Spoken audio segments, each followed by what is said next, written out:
700 से ज़्यादा डिलीवरीज़ यहाँ पे सक्सेसफुल डिलीवरीज़ हो चुकी हैं। तो गायने का भी पूरा इंतजाम है। कोरोना पेशेंट्स जो गायनी मदर्स हैं उनका भी पूरा इलाज है यहाँ पे। और नियोनेटल का भी पूरा यहाँ पे प्रबंध किया हुआ है कि अगर कोरोना से संबंधित मदर है, उनके जो बच्चे होते हैं उनके भी पूरा इंतज़ाम किया गया है। अभी इस टाइम तो पूरी दिल्ली से लगभग सब जगह से यहीं पे भेजे जा रहे हैं, केसेस रेफ़र किए जा रहे हैं डिलीवरीज़ के लिए। दिल्ली के बाहर से भी बहुत सारे केसेस आ रहे हैं।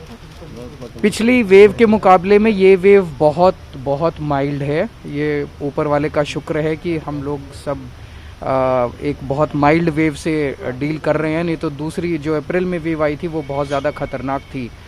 इस वक्त जैसे 136 मरीज़ ओमिक्रॉन कोरोना के यहाँ पे अभी भर्ती हैं। मैं इनसे पूछ रहा था इन 136 में से कितने पेशेंट्स हैं जो कोरोना का बीमारी लेके आए थे। जैसे कई पेशेंट्स हैं जो कैंसर के लिए कोई आया इलाज कराने, तो उसका जब टेस्ट किया तो उसमें कोरोना निकल आया। किसी की हड्डी टूट गई, वो अपना उसके लिए आया, उसका इलाज किया, उसका चेक किया तो उसमें कोरोना निकल आया।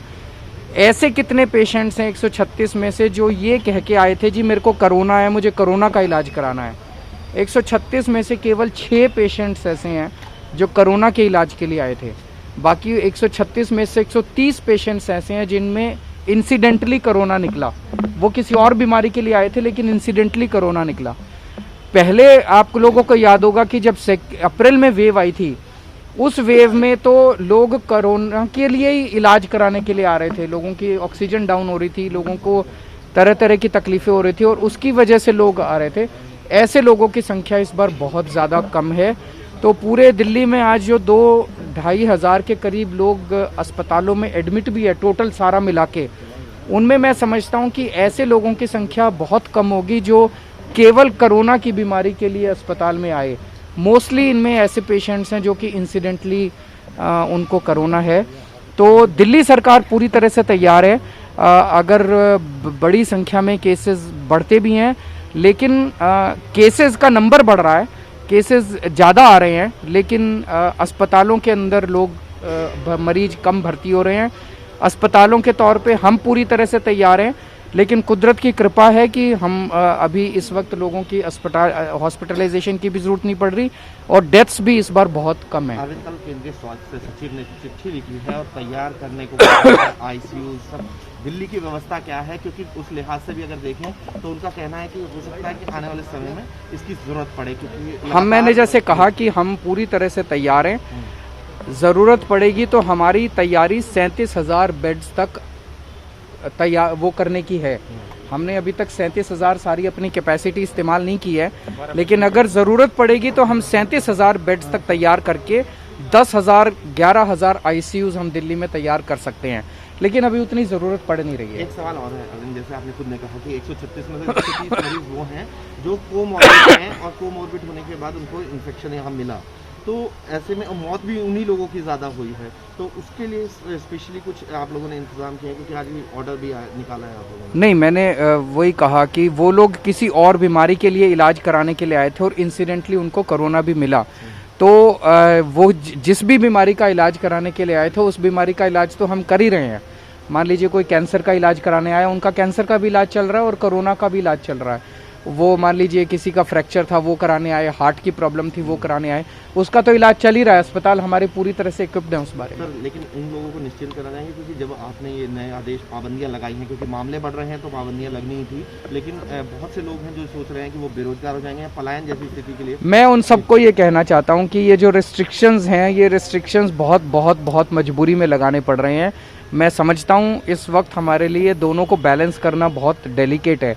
एक तरफ लोगों के रोज़गार पे बनी हुई है, अगर आप रिस्ट्रिक्शंस लगा दें तो लोगों के रोज़गार पे आ जाती है, और दूसरी तरफ अगर रिस्ट्रिक्शंस ना लगाएं तो आपकी सेहत और आपकी ज़िंदगी खतरे में पड़ जाती है। मैं आपको यकीन दिलाना चाहता हूं कि रिस्ट्रिक्शंस को जितना जल्दी हो सकेगा हम उठा देंगे और कम से कम समय में और कम से कम रिस्ट्रिक्शंस लगाने की कोशिश करेंगे।